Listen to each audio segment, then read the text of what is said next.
Phoebe. Today I'm going to be talking about some books that I solely chose to read because I would see them like on a TikTok video that was like, oh, if you like this kind of books, read this book. If you're looking to read more kinds of this book, read this book.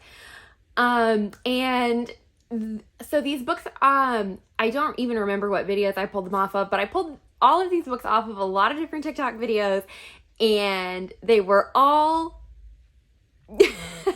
pretty bad.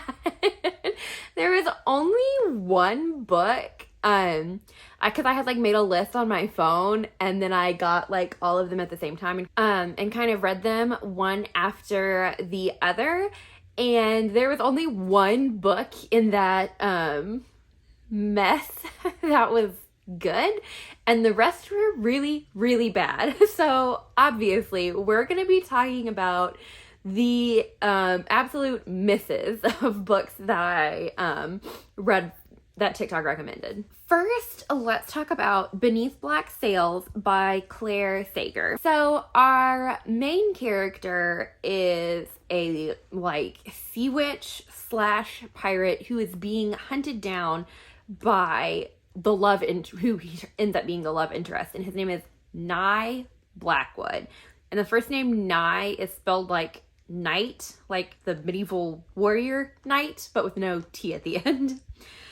So he ends up in this story, he joins her crew of pirates. She's not the captain, but just the pirate ship that she's on. He joins the crew by somehow convincing them that he's going to grant them all clemency, so that the kingdom whatever won't be hunting them anymore. Not really surprisingly, the two of them end up sort of falling in love while her pirate ship whatever crew is kind of tracking down clues to some ancient old buried pirate treasure. In the course of this is going to be spoilers for like all of these books, but since I'm not recommending that you read them, I'm going to say that that's okay. So it turns out they find our main character, I forgot to say her name is Vice is what she goes by. Her real name, I didn't even write down what her real name was. It's like Avis something. But she figures out that Nye Blackwood is the man that she was betrothed to as a child. Because of course she hasn't always been a pirate. She was raised as royalty, and he's basically royalty as well. And she tells him that she killed the woman that he was betrothed to as when he was like a child, basically. And he doesn't know that she is that woman. I don't think they met like one time in person, I think, when they were children. And because they're like royalty, they were betrothed when they were really young. So he betrays her crew, and she is going to be hung for being a pirate. But when he somehow finds out that she's actually the girl that he was betrothed to. So he like throws away his entire career in the Royal Navy to break her out of prison. And the book ends with the two of them sailing away together, and they are going to, it's the start of a series. I don't know how many books the series is because I will not be continuing it, but they are sailing away to find this treasure that they had started to look for together while they were both on her pirate ship. So the writing overall for this book, it definitely wasn't the worst book of these that I read. The writing was fine. Just overall, it was way too predictable. Like, of course they're gonna fall in love with each other. Of course they were actually betrothed to be married when they were children and didn't realize who the other person was until they started falling for each other. And just like the names of characters and places were just too painful. Like changing her name when she becomes a pirate to be Vice. And his name, And the mate, like the love interest, his name change, like he was born with the name Knight. Like that was what his parents called him. So he just like took the T off and like I think changed his last name or something. And that was enough where like she couldn't connect that he was the same guy. And then just Nye, I think, is a really stupid name. And the name, like, the world is, like, very obviously loosely based on, like, our own world. And the author just, like, changed names a little bit to make it, like, a little slightly different. Like, instead of having London be London, it was, like, Ludon or something. But it was, like, obviously referring to London because they're like the capital of our great kingdom or whatever. It's like, okay. And the female character, Vice, it just felt like she was written by a man who like doesn't understand how women work, because like when they're describing her, they're like, oh, she has like really big boobs but like a flat stomach, and she's like beautiful, but she's like not conventional, but not like conventionally pretty, because she's also like tall. And I thought that was so stupid because I don't know, it just didn't feel like a woman would, like, she was written, it was like so obvious, like this woman is like drop dead gorgeous, but they're trying to convince you that she's not flawless because she's a little tall, and again is skinny but still has big boobs, like just like stuff like that, which made it just really unbelievable. Like, not unbelievable, but didn't feel like a woman or someone who knew about women wrote her character. There's also, in this book, there was like one pretty graphic sex scene, and that was just so cringy and difficult to read. If you're looking for like, because I read this like in the airport when I was on vacation, just as like a casual like pirate vibes kind of read, and if that's all you're looking for, then it will be fine, I guess. But from a critical standpoint, I do not recommend this book. Next on this list is The Myth of June by A.B. Daniels Anaki. So this is a Medusa like retelling / reimagining. Our main character's name is Juniper. She goes by June. Her father, the beginning of the book, it was a little confusing. It's just vague. Her father looked at divinity, and so the Titan Typhon, offers him like the gift of protection for June for the rest of her life, because her father looked at divinity, but that event is never like explained any more than that. So that's like the prologue of the book, and then the very first chapter is like, trigger warning, a very graphic sexual assault of June by a man who turns out to be like the god Poseidon. And so after that assault, Athena grants her the power to turn men to stone if she looks them in the eyes and the men have like ill will against her. So one of the first men that June turns to stone is actually her own father. And then it's just kind of a downward spiral for her of turning men into stone and selling them as statues. Like another one of the first men that she turns to stone is her boss. I think that's actually her first one, and her dad is the second one. And she works as like a waitress at a diner. So in some very convoluted way, she like turns the diner into her art studio, where she's selling them as statues out of the diner she used to work in. So basically all of these men are like missing persons cases, and one of like the higher profile ones is her own father, because she comes from a fairly well-off family. And she ends up becoming romantically involved with the police officer who is investigating her father's disappearance. She ends up finding out she's pregnant from, I think, not pregnant from the police officer. She's pregnant from the assault from Poseidon. And her mom is romantically involved with a god. I forget what his name is. It's not relevant at all. Poseidon, I'm pretty sure it's Poseidon, kidnaps her mom. And June and this motley crew of like the police officer she's dating and these random gods, they save her mom. And there's some kind of like vague setup. I know there's like a second book in the series. I don't know if there's any more after that. But that was the end of that disaster. So overall, this book for me didn't have any redeeming qualities. The writing was just bad, like a middle schooler had written it. The pacing was really weird.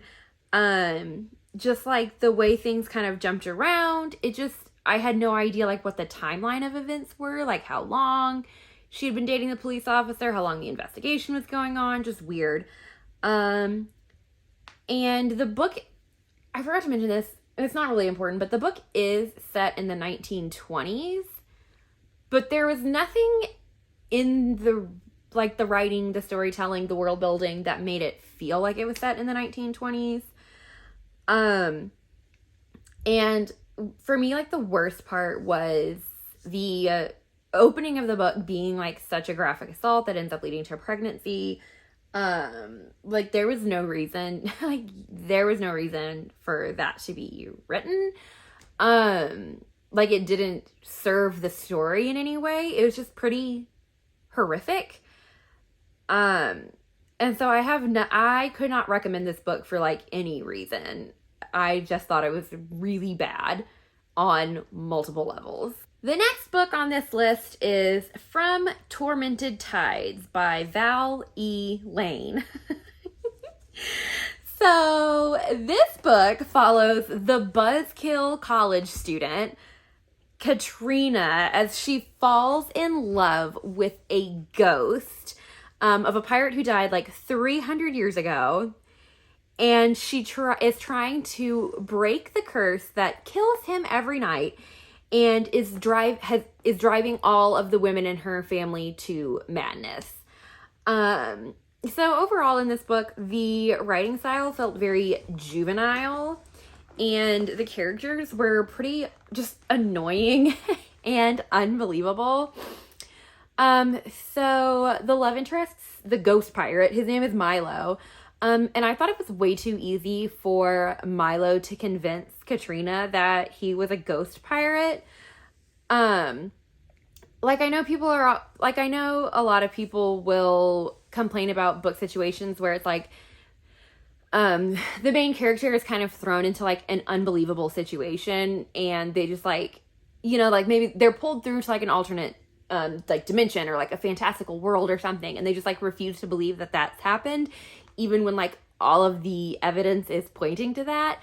This was not like that. He was just like, yes, like I'm a pirate and I died 300 years ago and I'm a ghost. And she was like, wow, that's nuts. And I was like, I feel like I would be a person who, if I met someone and they were like, yes, I'm a ghost who died 300 years ago.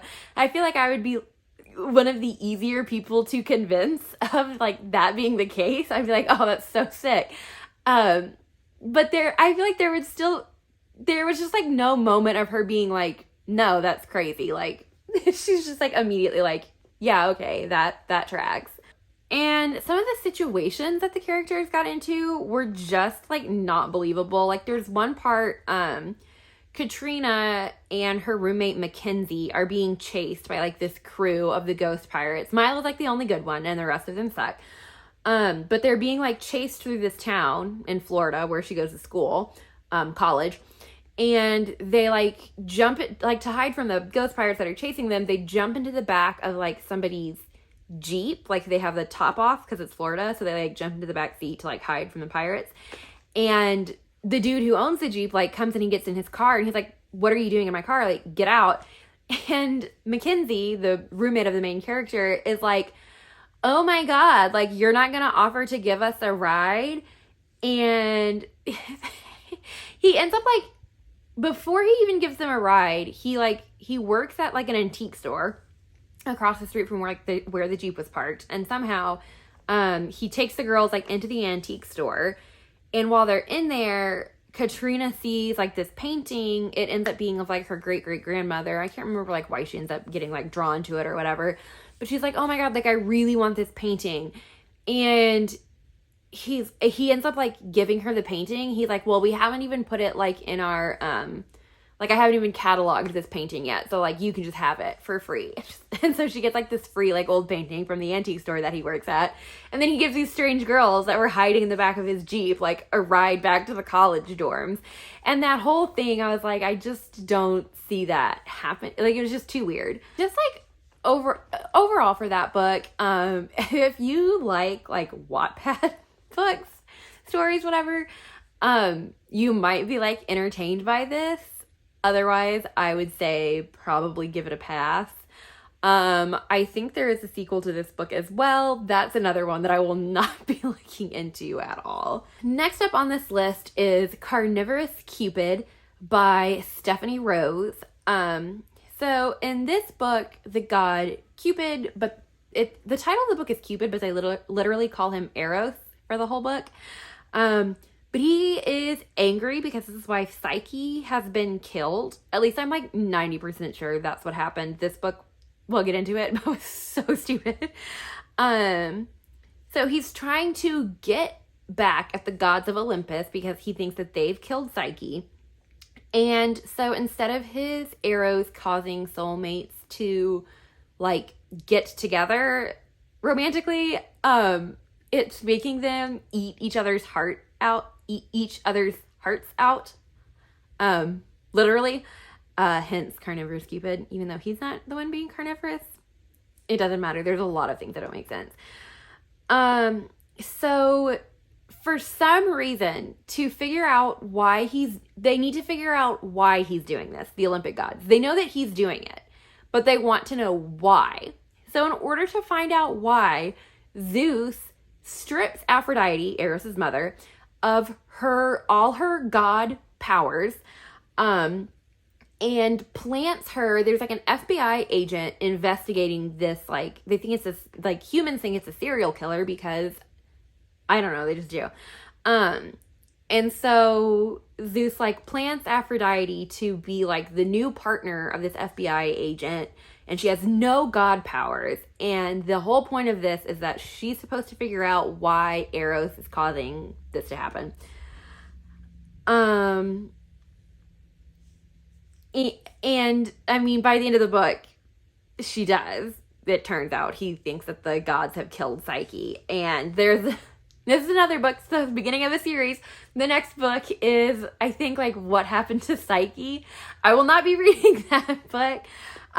Overall, this book makes no sense whatsoever. Why does Aphrodite have to not have her powers to be on the case? Like, why couldn't they have planted her and been like, just pretend you are a person, don't use your powers in front of the humans, but find out like why he's doing this? Because her not having her powers made some things like so difficult, where it like made it, I can't even like think of an example off the top of my head, but I think it like had something to do with like her sensing if Eros was near. Like she couldn't really do that. And there were just moments where she was like, oh man, it'd be so helpful if I could like do this thing, and she couldn't because Zeus had taken her powers away.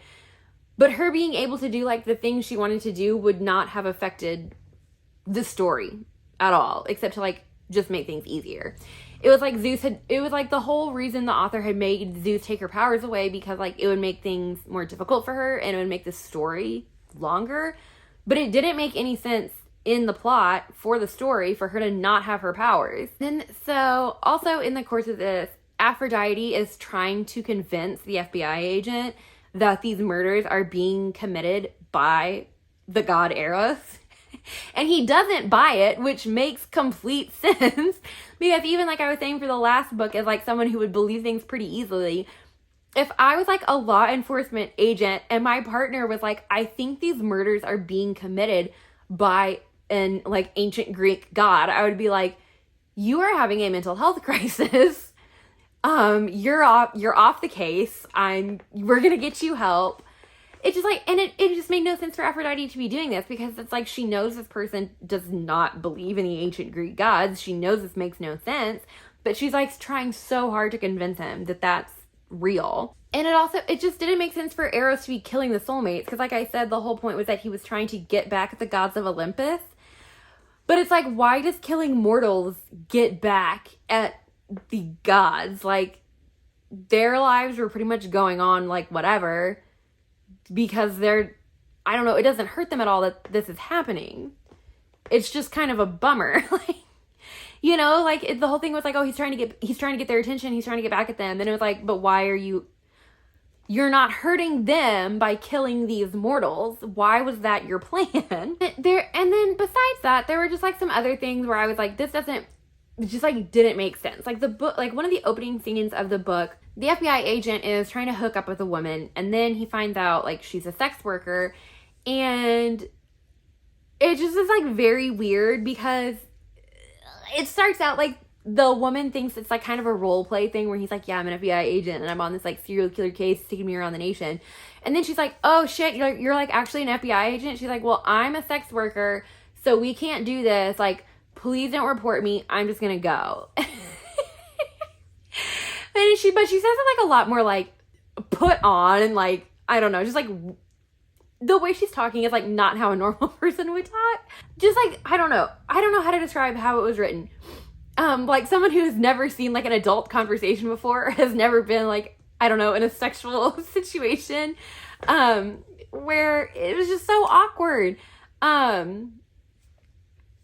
And it was also like, why wouldn't, if you're a sex worker and you're finding out that you're about to like get it on with a law enforcement agent, there's like a million other excuses you could come up with. Don't turn me in, but I'm gonna go. Like, why wouldn't she just be like, I don't know, my stomach hurts, I gotta go. It's just dumb.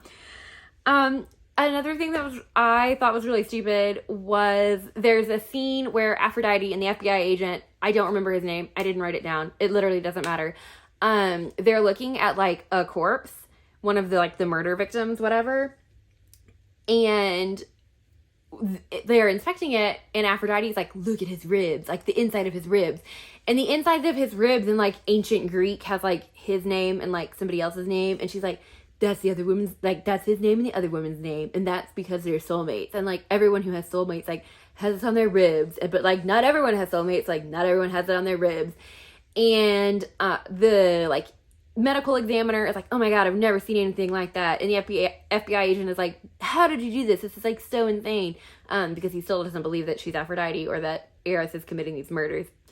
And I was just like, that makes no sense, because if that were true and people like in this alternate reality that this book is clearly set in, if people had the names of their soulmates in ancient Greek on the inside of their ribs, like medical professionals would have picked up on that, like at some point, you know, like there are like during like people's surgeries, like when you recover a body like after a murder or something, like there are literally so many instances where you would see person's ribs, and if people actually had the names of their soulmate like ingrained on the inside of their ribs, it wouldn't be that crazy to find it, because it would be known, like that wouldn't be a secret thing. Anyway, that's just an aside.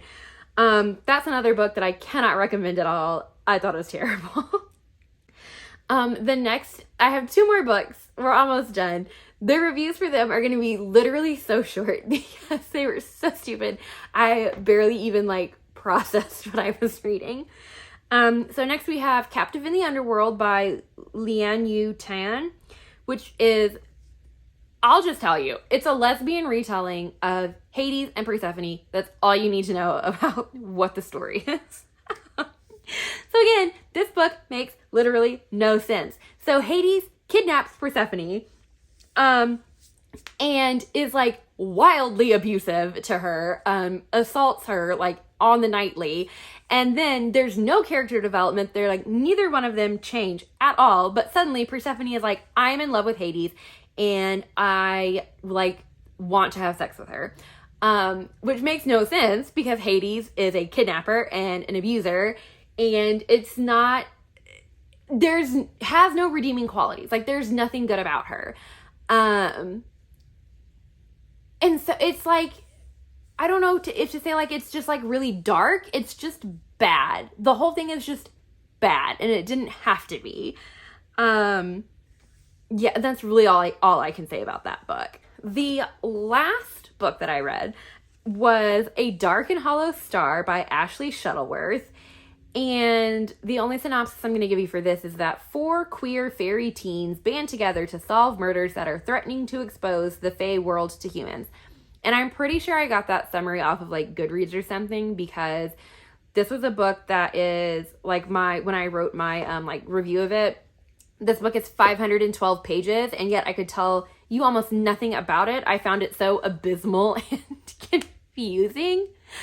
I don't know if I didn't process this book like at all, because at this point I was so tired of reading terrible books. The only reason I read like so many of these bad books like together in an order was because I read either all of them on vacation, or like at least started them while I was on vacation, and I just had like my Kindle with me and had just like downloaded all of them because I was like, I'm gonna read all these books like that TikTok wants me to read. And yeah, I kind of regret it because none of them were worth it. Like I said, there was one other book that I read that I actually thought was good. And obviously the rest of them were massively disappointing for a variety of reasons. So I really don't recommend any of those books to you. And I have to say, after this, I will not be reading any books that I see on TikTok because I do not trust that app for reading recommendations any longer. Thank you guys so much for sticking with me. If you made it to the end of this video, I hope you enjoyed it. Like, comment, and subscribe if you want to see me roast some more books. Thanks for watching. Bye.